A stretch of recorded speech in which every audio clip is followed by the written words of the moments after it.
내 이름은 이주인시교. 법을 왜곡하고 자신의 죄로부터 도망치는 악인에게 응당한 벌을 주는 자다. 이러한 사명을 지닌 탓에 나를 찾아오는 사람들은 하나같이 가슴에 끝없는 증오를 품고 있다. 잘 오셨습니다. 그래서 무슨 일로? 네, 감사합니다. 저는... 오늘의 의뢰인은 놀랍게도 고등학생이었다. 더군다나 이 소녀는 다른 의뢰인들과는 다른 모습이었다. 제 아버지는 자살한 게 아니에요. 아마 진범이 따로 있을 거예요. 부디 사건의 진상을 파헤쳐 주셨으면 합니다. 소녀의 눈에는 검은 증오의 불길이 아닌 진실을 밝히고자 하는 굳은 결의가 깃들어 있었다. 복수가 아닌 사건의 진상 해명은 원래 내 관할 밖의 일이다. 그러고 보니 암호금의 소개를 찾아왔다고 했지. 거기다 있느냐? 아버지의 죽음에는 의문점이 있어요. 제 얘기 들어주시겠어요? 소녀의 강한 눈빛은 무언가를 확신하는 인간의 그것이었다. 소녀의 이름을 듣고 나는 놀라움을 금치 못했다. 전 아스카이 룸이라고 합니다. 아스카이라면 그 화족이자 재벌인 아스카이가 뭔 말입니까? 네, 맞아요. 소녀는 명문가 출신이었다. 의뢰인의 부친인 아스카이 야스나리 씨는 딸을 몹시 아꼈다고 한다. 눈에 넣어도 안 아픈 우리 딸, 오늘도 참 사랑스럽구나. 무슨 말씀이세요? 눈에 넣으면 당연히 아프죠. 그리고 전 이제 어린애가 아니라고요. 우리 딸. 숨 막혀요. 야스나리 씨는 죽은 아내가 남기고 간 의뢰인을 끔찍이도 사랑했다. 내일이 루미 생일이구나. 아빠가 케이크 사놨다. 케이크요? 또 부담스러울 정도로 큰 걸로 사셨죠? 사랑의 크기라고 생각하려무나. 아이 참, 살 찌는데. 의뢰인도 자신에게 사랑을 쏟아붓는 부친을 몹시 사랑했다. 하지만 행복해야 했을 생일은 하루아침에 악몽으로 변했다. 아가씨! 주인님께서! 아버지께 무슨 일 있었나요? 주인님께서 회사에서 목을 매서 세상을 떠나셨습니다. 의뢰인은 전속 비사를 통해 비보를 전해 들었다. 도저히 믿기지 않는 일이었다. 말도 안 돼요. 내 생일에 아버지가 왜... 의뢰인이 회사에 도착했을 땐 이미 경찰이 깔려 있었다. 아버지! 어떻게 이런 일을? 의뢰인은 그곳에서 싸늘한 시신이 되어버린 야스나리 씨를 다시 만났다. 야스나리 씨는 자살로 처리되었다. 비서님, 아버지가 정말 스스로 목숨을 끊었다고 생각해요? 믿기지 않지만 아마 맞겠지요. 목을 맨 정황이 있었으니. 그래요. 하지만 의뢰인 생각에 부친은 스스로 목숨을 끊을 사람이 아니었다. 아버지, 왜 저를 두고 가셨나요? 뭔가 힘든 일이라도 있으셨던 건가요? 의뢰인도 한 번은 자기 자신을 납득시키려 애를 썼다. 하지만 아니, 역시 말도 안 돼. 아버지가 날 두고 자살하다니 있을 수 없는 일이야. 누구보다 자신을 사랑했던 부친이 자살했다는 것이 도저히 이해가 가지 않았다. 그렇다 해서 자살이 아니란 증거를 갖고 있는 건 아니었다. 자살 현장은 실내고 목격 증언도 없어. 고민 끝에 의뢰인은 부친의 유품인 핸드폰을 꺼냈다. 그 사람들한테 한번 연락해보자. 의뢰인은 부친의 지인이자 이질적인 분위기의 그 산을 떠올렸다. 그 전화 상대는 바로 아스카이 씨의 번호를 보고 깜짝 놀랐다만, 그쪽은 혹시 아스카이 씨의 따님인가? 암호금의 무트파 조직원 노다 하즈미였다. 의뢰인은 오로지 자신의 직감을 믿었다. 네, 아스카이 룸입니다. 아버지가 누군가한테 살해당한 것 같아요. 제 얘기 좀 들어주실 수 있나요? 암호금의 간부들은 1년에 한두 번 아스카이 가문을 방문했다. 아스카이 씨에 적이 많으시지 않습니까? 무슨 일이 생기거든 언제든지 말만 하십시오. 고맙습니다. 그때는 부디 잘 부탁드립니다. 맡겨만 주십시오. 그때 보았던 비범한 분위기의 노다가 기억에 남아있었다고 한다. 의뢰인은 노다와 카페에서 만나 사정을 설명했다. 생전 아스카이 씨께 많은 도움을 받았었지. 그랬군요. 아버지가... 네 아버지는 참 훌륭한 분이셨다. 그래서 아스카이 씨의 죽음에 대해 할 말이 있다고. 의뢰인의 눈 속에 깃든 것을 알아본 노다가 물었다. 네, 아버지는 스스로 목숨을 끊을 뿐이 아니에요. 증거는 없어요. 그치만 부탁할 사람이 여러분밖에 없어서... 여기야. 아스카이 씨는 자기 일에 열정이 있었어. 무엇보다 딸인 너를 몹시 사랑했고, 네 아버지에게 보호비를 받은 이상 뭐라도 하는 것이 마땅한 도리겠지. 지금껏 아무도 의뢰인의 얘기를 귀담아 들어주지 않는 가운데 얘기 들어주신 것만 해도 감사해요. 노다만이 그 말을 진지하게 들어주었다. 그때 노다가 의뢰인에게 제안했다. 우리도 일단 조사는 해보겠다만 귀족에 대한 일이라면 그 사람 쪽이 빠르겠군. 뭐 받아줄진 둘째치고 소개해줄 테니까 일단 한번 가보지 그래. 조직의 체면도 있을 텐데 까다로운 안건이다 싶었지만 나까지 이용하다니. 노다 하지만 역시 소원이 보통이 아니고. 단서는 아무것도 없지만 전 알 수 있어요. 아버지는 스스로 죽음을 선택할 뿐이 아니에요. 다음 순간 의뢰인의 감정이 폭발했다. 아빠가 그랬어요. 제가 결혼할 때까지 절대 죽지 않겠다고. 절 꼭 끌어안으면서 그랬다고요. 그런데 아빠가 스스로 죽음을 선택하다뇨. 그럴 리가 없어요. 누군가가 아빠를 죽인 게 틀림없어요. 명문가의 영예로서 의연한 태도를 취하려 했겠지만 그래보았자 이 아이는 육친에 이른 소녀였다. 아무 단서도 없이 진상에 도달하는 건 쉽지 않은 일이지만 묻고 싶은 게 있습니다. 아버님과 갈등이 있었던 인물은 없었습니까? 아니면 경쟁업체라거나. 아버지, 전 말인가요? 허나 이 소녀는 아스카이 가문의 영예다. 그 정도 규모의 집안이라면 무슨 일이 일어나도 이상하지 않다. 의뢰인은 얼마간 생각에 잠기는가 싶더니 곧 무언가 떠오른 듯 입을 열었다. 아버지가 전화를 하실 때 라이벌로 추정되는 사람의 이름을 들은 적이 있어요. 이름이 아마 오토아였을 거예요. 오토어라. 오토어라면 내가 이주인 가문에 있을 때 들어본 적이 있는 이름이었다. 오토아 그룹은 무역회사로 세계에서는 중견급의 위치이다. 아스카이는 오토아와 마찬가지로 관광과 가전 사업에 집중했던 걸로 압니다만 네, 맞아요. 코로나로 인해 관광업이 큰 타격을 입어 체면을 차릴 여유가 없어진 건가. 하지만 가령 오토아가 범인이라 쳐도 명문가의 가족을 그리 쉽게 죽일 수 있을까. 심지어 완벽하게 위장까지 해가는 이주인 가문이 몰살당했을 때와 상황이 유사해. 설마. 나는 의뢰인에 돌려보낸 뒤 어떤 남자에게 연락했다. 여보세요. 얘긴 들었습니다만 지금 바로 만나 뵙고 싶은데 시간 괜찮으시겠습니까? 내가 연락한 상대는 바로 시간 내어주셔서 감사합니다, 노다씨. 뭘 감사까지야. 그 애는 제가 소개했으니 당연히 시간 내야죠. 이번 의뢰인을 소개한 암호금의 전투원 노다 하즈미였다. 노다는 내게 한 장의 사진을 내밀었다. 아스카이 씨 사망 당일에 찍은 사진입니다. 검시용 사진을 암호금이가 극비리에 손에 넣었죠. 과연 대단하십니다. 진료 기록부랑 같이 의사에게 보여줬더니 딱히 수상한 점은 없다는군요. 그런데 여기 턱 부분을 보시면 비비탄 정도 크기의 멍이 나 있습니다. 심지어 색이 아주 짙고요. 그렇군요. 이건 멍 자체는 작지만 충격은 상당한 걸로 보이는데 경찰의 견해로는 턱을 부딪혔을 뿐 큰 의미는 없다고 되어 있지만 이 멍은 결코 단순한 것이 아니다. 턱에 난 멍으로 보아 범인은 특수한 무기를 사용했군요. 바로 그겁니다. 틀림없지 말입니다. 나와 노다의 의견이 일치했다. 덧붙이자면 아스카시 사망 사건의 주모자는 오토아 아닙니까? That's right. 정답입니다. 의뢰를 받은 후 TV에서 오토아의 모습을 보았다. 아스카이 야스나리 씨의 죽음에 대해 어떻게 생각하십니까? 예, 절차 탕모하던 전우가 세상을 떠나 정말이지 슬플 따름입니다. 저 타 큰 눈동자는 아스카이 씨 암살 사건에 오토아가 관련되어 있다. 그때 나는 오토아의 본질을 간파했다. 아스카이 그 건방진 놈을 없애주게. 그럼을 내 앞에서 치워준다면 보수를 두둑히 주지. 그 정도야 누워서 딱 먹기죠. 다만 실행범이 누구인지는 밝혀낼 수 없었습니다. 정보상대도 모르겠다고 하더군요. 그 정도란 말입니까? 정보상에게 꼬리를 밟히지 않고 이토록 교묘하게 위장한다니 대체 누가? 일단 오토아는 저희 측에서 생포해서 넘기겠습니다. 이주인 씨는 실행범을 쫓아주십시오. 너는 노다에게 사진을 빌렸다. 좋습니다. 협력해주셔서 감사합니다. 서리서육에 눈이 멀어 무고한 인명을 녀석한 절 놓쳐서야 되겠습니까? 기필코 놈들을 찾아 지옥 끝까지 데려가겠습니다. 안심하시길. 얘가 참 무시무시한 지옥 안내인이 따로 없으십니다. 그럼 범인 쪽은 믿고 맡기겠습니다. 흔적을 일절 남기지 않고 뒷세계에서조차 정보가 나돌지 않는다.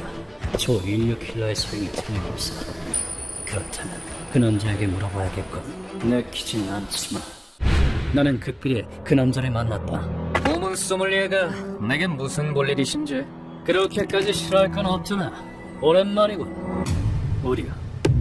그쪽에는 별로 끼어들고 싶지 않은데 이쪽도 지금 좀 바빠서 말이야. 우리의 타츠오미. 한때 사령이라 불리며 뒷세계에서 악명을 떨친 최강의 암살자다. 우리와의 만남은 이전 의뢰를 통해 알게 된 카린이라는 여성 덕에 성사되었다. 들었어. 카린이 소개한 의료인의 복수를 네가 대신해줬다면서? 그렇다면야 나로선 거부할 이유가 없지. 제법 의리파인 모양이야. 우리와는 5년 전에 한 번 만난 적이 있었다. 의뢰받은 이상 표적은 못 넘겨줘. 그건 날 바 아니다. 그놈은 내가 끔찍한 고통을 주어 처리하겠다. 표적이 겹치는 바람에 충돌한 적이 있지만 서로에게 좋은 추억으로 남아있지는 않다. 야스나리 씨의 사건 이야기를 듣고 우리가 입을 열었다. 이 몽은 충격을 한 점에 집중하는 특수 탄환이네. 크기는 비비탄 정도지만 위력은 복싱 선수의 펀치와 맞먹지. 지피는 데가 있나? 우리 조직에서만 취급하는 물건이거든. 아마 창문이 열린 틈에 턱을 쏴맞춰 졸도시킨 다음 창문을 통해 안에 침입했을 거야. 이 특수탄을 즐겨 쓰는 놈은 딱 한 명. 야마다 야스. 통칭 암살탄의 야마다. 우리의 예상은 이러했다. 착해 빠진 놈들은 죽이기 편해서 좋다니까.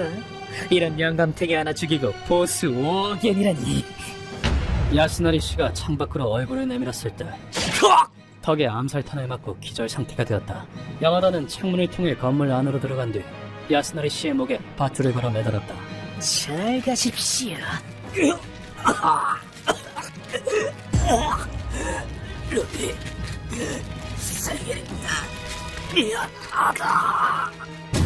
그리고는 자살로 보이게끔 공작을 가했다. 야마다를 찾을 생각이지? 기다리고 있으면 제 발로 날 찾아올 거야. 우린 지금 조직과 적대하고 있거든. 야마다가 자객으로 보내질 가능성은 매우 높아. 그때 놈을 잡아가라 이거군. 그래주면 나야 고맙지. 그 말대로 나는 우리를 미끼로 사용하기로 했다. 당분간 신세지겠어. 감사한다. 우리. 감사하다면서 손에 힘은 왜 주는데? 손 찌부러지겠네. 천하의 우리와 신겨루기를 하는 건 흔치 않은 기회니까. 뭐 나도 싫진 않아. 나나 우리나 워낙 지기 싫어하는 성격인 만큼 아주 재미있는 시간이 될 것 같다. 우리의 아지트에 가기 전에 확인해둘 사항이 있었다. 루미씨, 아버님은 살해당한 게 맞았습니다. 주모자는 오토와 실행범은 야마다라는 킬러였습니다. 나는 또 한 번 의뢰인을 사무소로 불렀다. 역시 자살이 아니었군요. 그때 나는 의뢰인에게 위압적인 목소리로 물었다. 제게 복수를 의뢰한다는 건 즉 2명의 목숨을 빼앗은 업보를 짊어지고 살아가야 한다는 뜻입니다. 그런데도 복수를 원하십니까? 과연 이 소녀의 대답은? 내 물음에 의뢰인은 한 번에 드레스를 꺼냈다. 돌아가신 어머니가 결혼식 때 입었던 드레스예요. 언젠가 이걸 입고 아버지 앞에 서는 게 꿈이었어요. 그때 의뢰인이 악기 같은 얼굴로 외쳤다. 그놈 사리사욕에 눈이 멀어 우리 아빠를 죽였어요. 심지어 자살로 위장해서 아빠를 모욕했다고요. 아직 결혼하는 모습도 못 보여드렸는데 절대 용서 못해. 제발 그놈들을 지옥으로 보내줘요. 그건 사랑하는 아버지를 무참히 빼앗긴 딸의 혼을 찢는 외침이었다. 연약하게 떨리는 소녀의 손을 나는 도저히 뿌리칠 수 없었다. 알겠습니다. 당신의 분노는 책임지고 범인들에게 똑똑히 보여주겠습니다. 감사합니다. 아빠랑 좀 함께 살고 싶었는데. 무참히 짓밟힌 약자를 구하는 것, 그것이 고문 소믈리의 사명이니까. 욕망의 눈이 멀어 무고한 사람을 살해하고 돼지처럼 배를 불린 죄, 무고한 소녀에게서 아버지를 빼앗은 죄는 아주 무겁다. 피해자와 유족의 분노를 몇 조배로 쳐서 돌려줄 테다. 킬러인지 뭔지는 몰라도 나 이주인의 표적이 된 이상 기다리는 것은 지옥뿐이다. 내가 우리의 옆에 있는 사이 노다는 오토에게 접근했다. 오늘은 쇼커로 할까? 이렇게 살다가는 허리가 버티려나 몰라. 그놈이 죽은 뒤로 사업도 번창하니 살만 나는구만. 열 미친 아저씨를 다 보겠네. 무고한 사람 죽여놓고 그런 소리가 나와? 에? 노다는 오토아가 보디가드 없이 애인과 미래를 즐길 때를 노렸다. 잠깐 누워있어 아저씨! 쓰러진 오토아에게 강렬한 연타가 정렬했다. 죽이면 안 되니까 얼음 송곳 대신 주먹으로 치다! 그 후 노다는 오토와의 신병을 구속했다. 그리고 우리와 함께 행동한 지 며칠이 지났을 무렵 목숨을 받으러 왔다, 사령. 기다리고 있었어, 야마다. 아, 나 말고 이 사람이? 표적인 야마다가 우리 앞에 나타났다. 예정대로 야마다는 내가 상대하기로 했다. 우리야, 넌 나설 필요 없어. 저놈은 내가 상대한다. 그러시든지. 근데 저놈 강하다. 알아둬. 난 설마 내가 우리와 말을 주고받는 동안 검은 소믈리에. 야마다가 빠른 속도로 발포했다. 일말의 주저도 없는 사격. 실력은 제법이다만 날 죽이기엔 역부족이야. 조직의 킬러답게 실력은 확실한 모양이다. 놈은 냉철하게 공격을 이어나갔다. 듣던 대로 대담시군.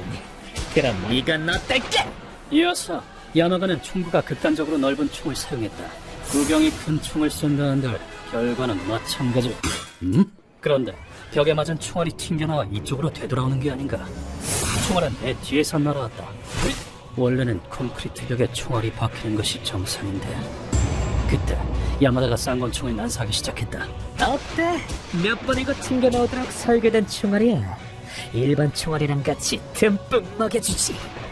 내가 총알을 피하는 동안에도 특수탄의 개수는 늘어만 갔다. 놀라운 동체 실력이지만 과연 언제까지 버틸 수 있을까? 자, 좀 더 춤춰보라고. 일반 탄과 특수탄이 노도와 같이 몰아쳐 반격할 틈이 없었다. 이제 슬슬 한계일 텐데 열심히도 피하는군. 근데 이걸 어쩌나 이쪽은 무기가 하나 더 있거든. 내 손에는 아주 작은 크기의 총이 있다. 단 크기는 비비탄보다 작지만 살상력은 막강하지.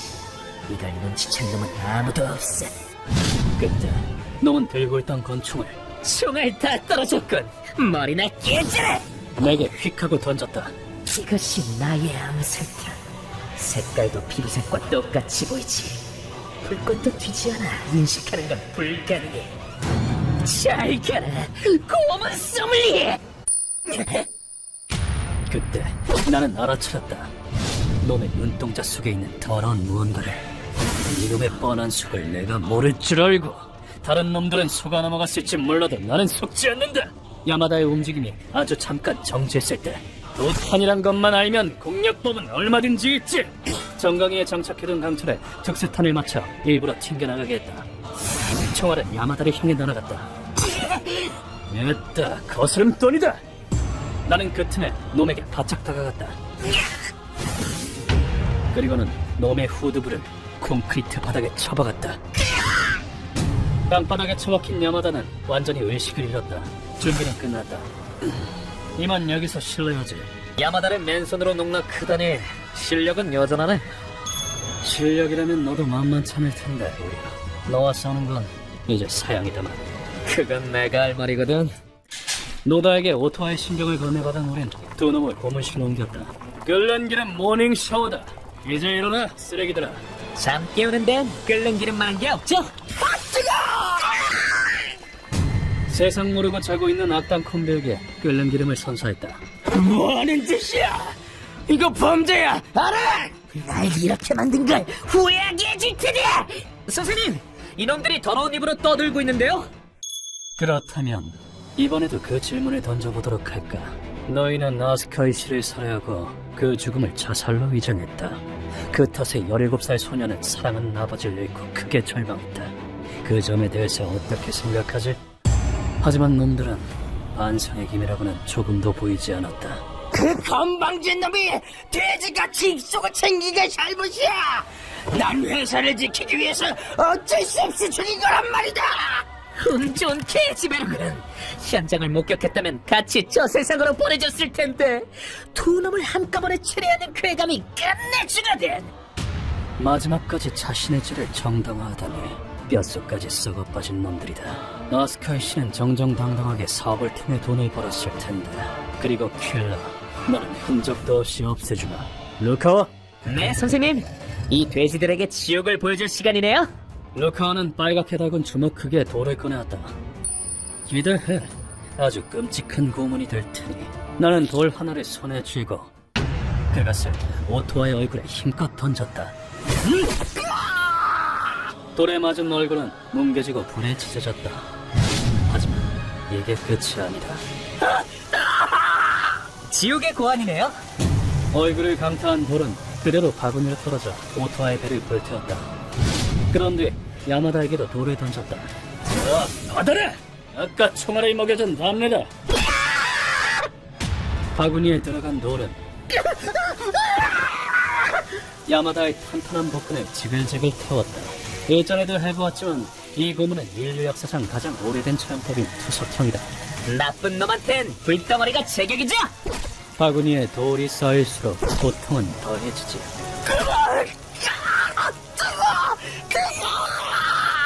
우리가 바구니에 돌을 던져놓고 있는 사이 준비해둔 또 하나의 장치가 작동되기 시작했다. 장치의 비밀은 놈들을 묶어놓은 쇠기둥에 있었다.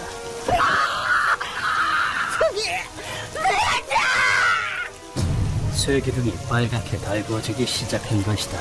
이 고문은 투석형, 복부지지기, 포락지형 세 가지를 섞은 것이다. 살려줘. 내가 잘못했네. 아스카의 재능을 질주해서 그런 거야. 주식에 대해서 모조리 털어놓겠어. 제발 이거 좀 풀어줘. 너무나도 큰 고통에 오토는 물론 킬러마저 목숨을 구걸하기 시작했다. 하지만 놈들의 의향을 내가 들어줘야 할 이유는 없다. 어차피 죽으면 불지옥에 갈 거잖아. 그 예행 연습이라고 생각해. 고문은 내 생업이다. 먹고 살려면 하는 수 없잖아. 안 그래? 잘 가라, 오토와. 그리고 너 2명을 한꺼번에 처리하는 걸 좋아한댔지? 실은 나도 그래. 그러니까 너도 이해하지? 잘 가라. 젠장. 진짜. 쉽게 죽지 않을 만큼 화력을 조정해 불고문을 한 결과 놈들은 12시간을 고통받다 까맣게 탄 시체가 되었다. 이리하여 이번 의뢰는 마무리되었다. 아스카의 가문은 이제 그 소녀에게 달렸어. 앞으로 많은 고난이 기다리고 있겠지만 아스카이 씨가 천국에서 딸을 응원하고 있을 거야. 부디 힘내길. 선생님은 인맥이 얼마나 넓으신 걸까? 저것도 인덕이로구나. 나도 노력해야겠다. 루미 씨라면 분명 극복할 수 있을 것이다. 나는 어둠 속에서 소녀를 응원하기로 했다. 휴먼버그 대학교에서는 어둠의 세계를 주제로 여러 가지 이야기를 소개하고 있습니다. 다른 영상도 꼭 한번 보시길.